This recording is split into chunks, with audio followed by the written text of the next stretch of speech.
Sing hallelujah.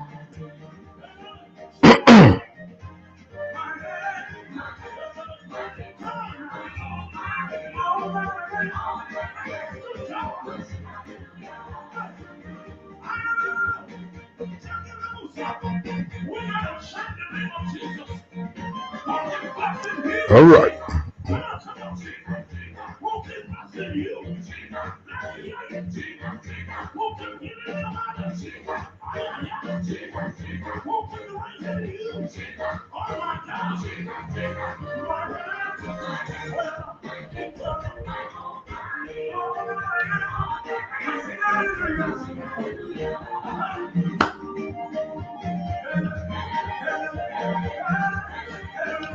Olumese David, what's up, my brother? Hey, you like solid.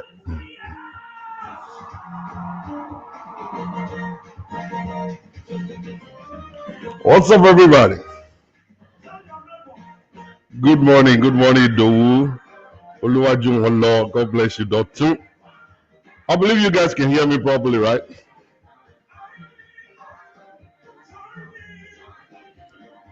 I believe you guys can hear me properly.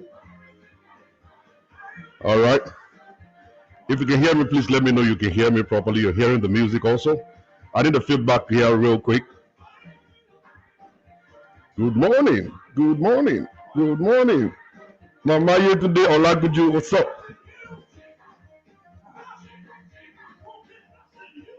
Eri Ajiwo Odebi, how you doing, my beautiful sister?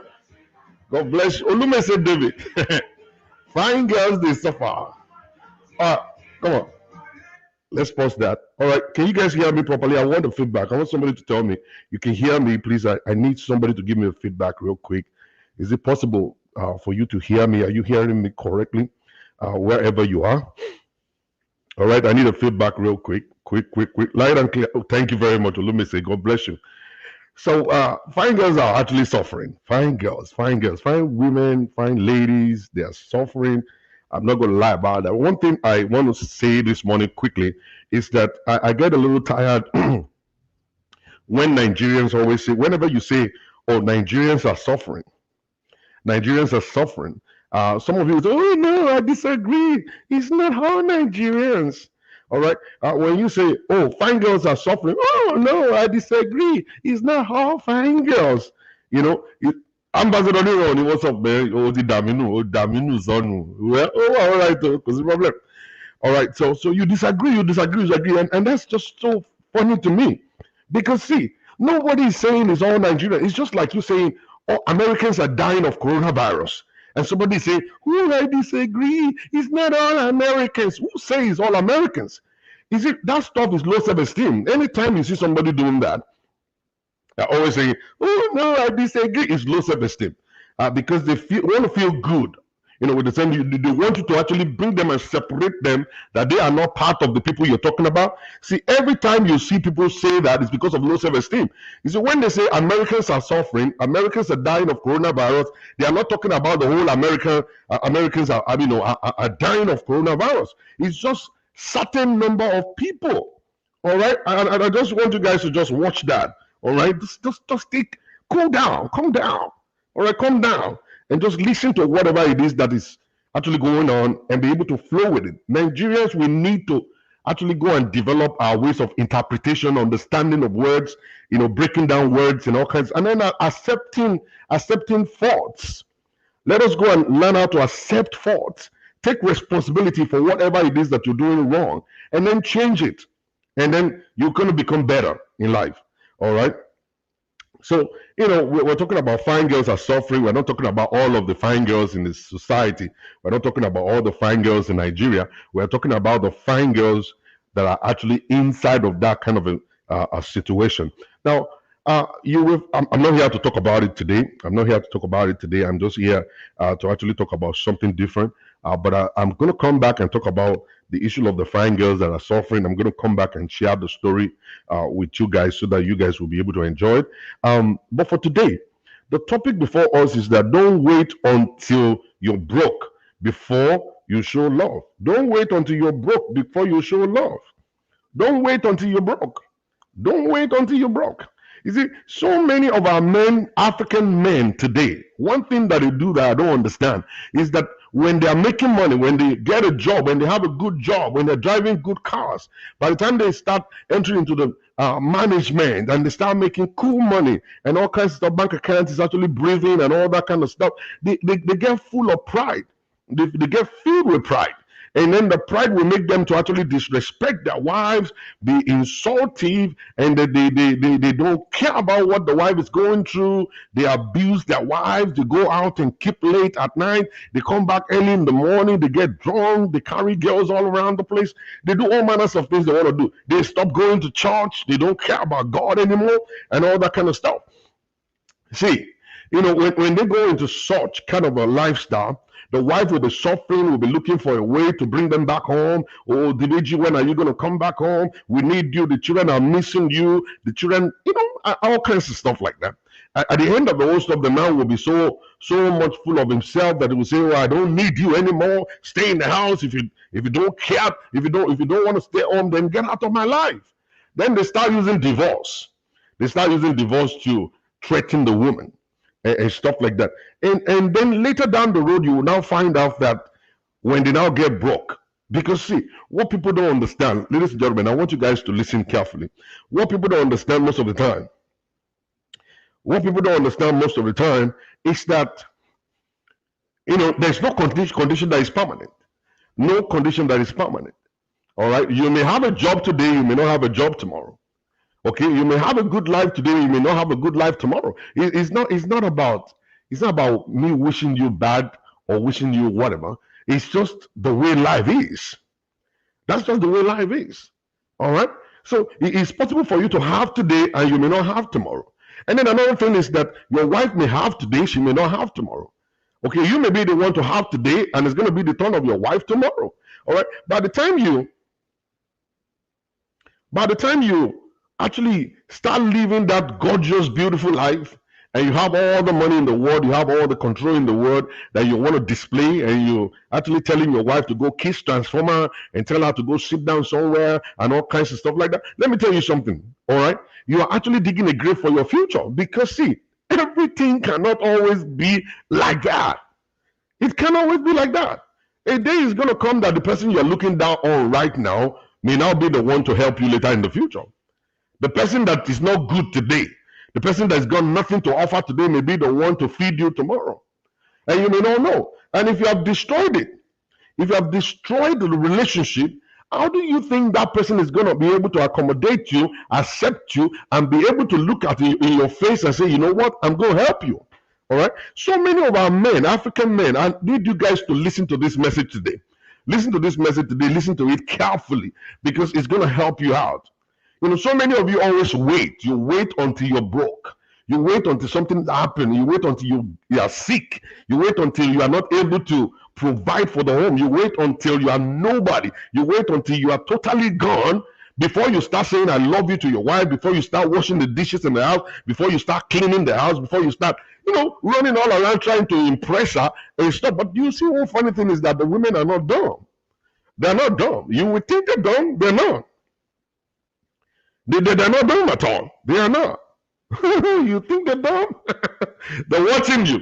They got so much brain in their head that they know every step of the way. They know all those things that you're planning, what you're planning right this moment. They know, they understand it. Okay, a day will come when you start saying, I love you, oh, honey, sweetheart, this stuff, all kinds of stuff like that. You'll be coming in with all manners of things. You're buying rose flower. You go and borrow money from your friend to buy rose flower to bring home, something you have not been doing before. Okay, now you're staying home. You're actually telling your wife, can I do the dishes for you? Can I wash this? Can I clean? Can I do that? It's because you're broke.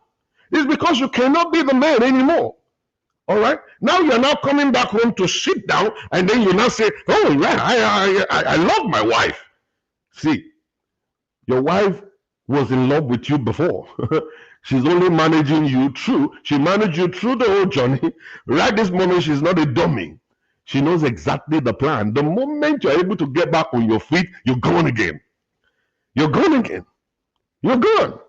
The moment you get back on your feet, she can't find you no more. You're gone. You're out of the door. And that's when you go back to your girlfriends, the girlfriends that didn't help you when you were broke. Just imagine that kind of, you see, the kind of way that we men think. I don't understand. The girlfriend that dumped you the moment you lost your job, that girlfriend that dumped you when you got broke and the banks were looking for you, the girlfriend that dumped you when you got no food to eat, the girlfriend that dumped you when you have no clothes to wear, then now you're back on your feet and then you're going all the way back to the same girl. Like I said to say something's wrong with your brain. Like I said to say you have no brain in your head. You see, this baffles me. I didn't mean the girlfriend actually came to your rescue. Maybe the girlfriend offered to feed you, to give you money, to pay bills for you, to give you a car, to give you all matters of things. Yeah, we understand. Then we understand. But the moment the girlfriend is gone, even if the girlfriend is there, the girlfriend is a no-no. You are not supposed to even have a girlfriend anyway. You're not supposed to have a girlfriend anyway. You're supposed to live your life with your wife. You see, that's the mistake a lot of African men, that's the mistake we make, that we believe that we will always have. We believe that we will always be on top. We believe that everything will always be cool. No, everything will not always be cool. I want to promise you that. Not everything is going to be cool. Everything is never going to be cool. There are times that they're going to be ups, they're going to be down, they're going to be whatever. It's your character, your behavior that will get you prepared and ready for the days. Will prepare you ready for the days. If those days will definitely come, they will come. A day will come that you lack something. A day will come that you get broke. A day will come. You see, what will prevent you from people seeing you that you're broke, what will block you from being ridiculed by people is by you taking care of your partner. That's why the Bible made us to understand that when one is weak, the other one will be strong. When one is weak, the other one is strong. And the weak one can be carried by the strong one. And it doesn't matter who is the person. Maybe the woman is the weak one today. She might be the strong one tomorrow. All right? Might be the strong one tomorrow. Maybe the husband is the weak today. The wife may be the strong one today, and she might be the weak one tomorrow. But the Bible records that the strong one will carry the weak one. And people will not know. And that is why people see that when you lose your job, they didn't get to know. Your family members didn't get to know that you got no job. And what happened? It happens because your wife is the one doing two jobs. All right, she's working two jobs just because she want to actually be able to block for you, that the church members will not find out that you're broke. The family members will not find out that you're broke. You are still dressing good. Your children are still good in dressing. You are still paying. You're still paying your tithe in church. You know what I'm saying? And then at the end of the day, you're still sending money to your parents in Africa. So she is helping you to block. Not going to be permanently, it's temporarily until you are able to get back on your feet. Until you are able to get back on your feet. All right, don't forget about it. Don't get used to that kind of a easy lifestyle. Don't get used to my wife is paying bills. All right, when she's paying the bill, it's temporary. It's just for the meantime for you to be able to work very hard to get back on your feet, so that you can actually go back to work and do whatever it is that needs to be done, and then take your position back as the leader, or take the lead role and continue to pay bills like you always do before. But see, if your character is not preaching unity, if your character, your attitude is not preaching love, when you have that money, when you're making the money, you are not looking back to your wife. You are not dragging your wife to you. You are pushing her all the way backward. All right? You are pushing her all the way backward. You know what you're doing? You're pushing your support. The support system, the support that God has given unto you, you are pushing her all the way backward. And that's what the Bible says, the strong one will pick up the weak one. At this time it's possible for her to be weak, and then you push her all the way back. But the time that you will fall and you have nothing, then you're going to be looking for her on your side.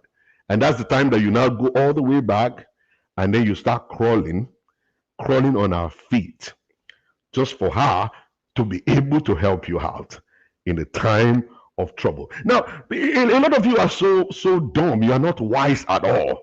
that I look at you guys sometimes, I look and say, you guys are very, very dumb. You see, the very first time you saw that same wife, she was so appealing. She was beautiful. She was so sexy. She was everything that you actually wanted in a woman. And you ran after her. You ran after her. What exactly changed?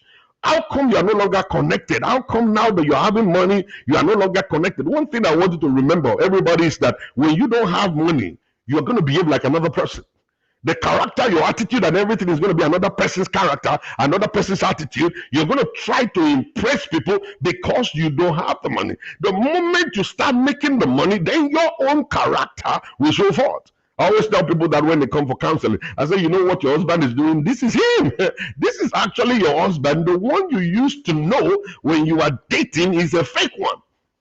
He was just living that life so that you can actually connect with him, so that you can love him, so that you can care for him. That's exactly so that you can enter into the cage, that he has always set down for you. Now, so many men, they have started a journey from day one. They started that journey, the plan from day one. They're looking for a very educated young lady. They're looking for a girl that can make money. So they find them. They probably at the age of 19 or at the age of 15. You know what I'm saying? They find them, they locate them, and then they connect with them, all because they want to use them. And then they enter into a relationship with them, and then they push these ladies to go get money, go work double shift, and then they work double shift all through. And then what are they going to do next is that they will be the one to start paying the bills. They will be the one to start eating the money, spending the money that the woman is making.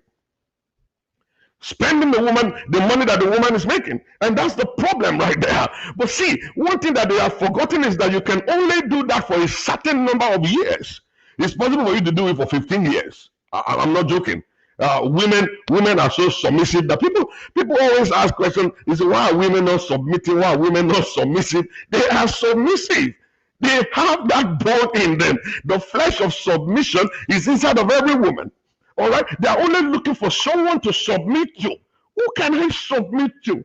Who is the right person to submit to? I pity a lot of women. They go to churches where pastors will tell them, submit to your husband, submit to your husband, submit to your husband. But they do not understand one thing, that the women are willing to submit, but they do not have the kind of person that needs submission. They do not have the kind of person that is doing something that attracts submission. They do not have the kind of people that are doing something that will make submission to be in effect. All right? How do we cope with that? How do you want a woman to submit to an abusive man? How do you want a woman to submit to a man that is squandering all her money? How do you want a woman to submit to a man that is a bully? How do you want a woman to submit to a cheating husband? How do you want a woman to submit to such a kind of an ungodly person that they come into the house and they do whatever they like, and the pastor is preaching to women, submit and submit and submit? Who are they submitting to? Even we have to go back to the scriptures and look at who are we supposed to submit to. We are supposed to submit to a man after the heart of God. We are supposed to submit to a husband. A husband is a lover of God who knows how Christ loved the church. A husband is Christ in the flesh. How do we submit to an ordinary man who do not understand what love is all about? And this is the problem I have. And our men are not being taught what relationship is. Our men just grew up from inside of any kind of relationship, any kind of a family, and they are looking at the example their daddy laid down, and that's exactly what they're following. But one thing I always realize is that every one of us will know what is good and what is bad. It's not a matter of choice. What do you choose to do? Who do you choose to become? How do you choose to behave? How do you choose to love? How do you choose to respect? It's possible for men to respect their wives. They know it. They know it's good to respect a wife, but they just don't want to do it. They know it's a very good stuff for them to respect their wives. They know it's good stuff for them to love their wives because they know it, but because they are not broke yet. The moment they become broke, they got no job, they got no money, no friends, everybody abandoned them. That's when they come back and then start saying, I love you, to the same woman that has been demanding for I love you. All right? They knew it. They have it in them. They know it's good to say, I love you to a woman. They know it. It's something they know. You don't have to teach them. They know that they need to wash the dishes. They know how to help the wife in taking care of the children. They know it. They have it. All right? They know how to cook. They know how to do all of this stuff, but they just choose not to do it. And then they feel like, okay, if I just choose not to do it, every man is doing that. African men are the leader, they are the head. All right? So let the women just be the slave. And then we can have sex with them anytime we want. And then they always make the sex time to look like a favor. They make it to look like a favor to that woman. When the woman is actually there longing to have sexual relationship with them, they are not available. They are available somewhere outside with another woman that is not even asking for it. The woman outside is not asking for sex because she's having it every day. All she's looking for is money. She just wants the money. All right? She will open her legs to you because she wants the money, and she's going to do everything possible to make you to feel good, comfortable, and you feel nice. She will rub your back, you suck your nipple, lick your hair, do whatever, give you a blowjob, do whatever. Just to make the money to come out of your pocket. But you always interpret that for love. You think that girl is in love with you because she's sucking your penis. They go, oh, she's in love with me. She's even licking my asshole. She's in love with me. She's sucking my nipple. She's sucking my hair. And that's what my wife don't do. My wife can't do all that because this girl is in love with me. My wife doesn't love me at all. And you go do all that stuff. And then you come back home and tell the wife to go kiss transformer. You see, you are able to do all of this stuff because, listen, you still got the money. You still got the job. The job is still with you. You still got the money, and the money is still coming in, and all kinds of stuff like that. And you're able to do that. Tell your wife to kiss transformer. A day is gonna come. That the old stuff is gonna flip around, and by the time it will flip around, then your money will be gone, and the woman that is actually licking your balls, the woman sucking your nipple, doing all manners of things, will get away because there's another one waiting on the sideline, waiting to come in because that one has still got the money. You are broke right now. And she's going to tell you, you know what? You can kiss transformer. And that woman outside will now tell you to go kiss transformer. And then you walk out of that place. You got nobody to actually go back to. And the woman that is home, she's working tirelessly. She's still got money. She's still got a life. And then you go back there crawling at her feet. And then you'll be saying, I love you. Something you're supposed to have done a long time ago. All right? Long time ago. All right? So, you see, don't wait. Don't wait until you're broke to show love to your wives. Don't wait until you're broke to become loyal. Don't wait until you're broke to become, committed in relationship. There is nothing you're looking for outside that is not inside. Everything you're looking for is actually inside your home. There is peace in your home. There is love in your home. All you need is just to pay attention. All you need is just to spend your money into it. Put your money, invest your money into it. Everything you're looking for, progress is at home. And that's why the Yoruba people will say, what you're looking for in Shokoto is inside your Shokoto. It's inside your pants. You see, there is nothing you're looking for outside that is not at home. The moment you're married, let me tell you something, God lives in your heart. He lives in your house. And you can have all the sex you want to have. You can enjoy the relationship all you like. You can plan for vacation time and travel the world. You can take your wife out for a romantic dinner. You can take your husband out for shopping. You can lie down on the couch and watch football together. You can lie down on the couch and watch Nigerian movie, Yoruba movie together and have some fun. You can cook anything you want to cook in your own house. You can hang out with your children and be happy. And you can actually go on a family cruise if you want. There's nothing you want to do that you cannot do. In as much as you're committed to your wife, and you're committed to your husband, the two of you will now become a solid team. That when one is weak, the other one will carry that other one. And when one is strong, she will always be available to the weak one. Let me tell you something, ladies and gentlemen. Marriage is a lot of work. It's a lot of determination. You're doomed. You're doomed. All right? So you need to watch it. Watch it. And the Lord God Almighty will bless every one of us in Jesus' name. Take it easy. Today is a wonderful Friday. Today's Friday, right? Come on, man. Today's Friday. Let's dance some more. Yeah. Yeah.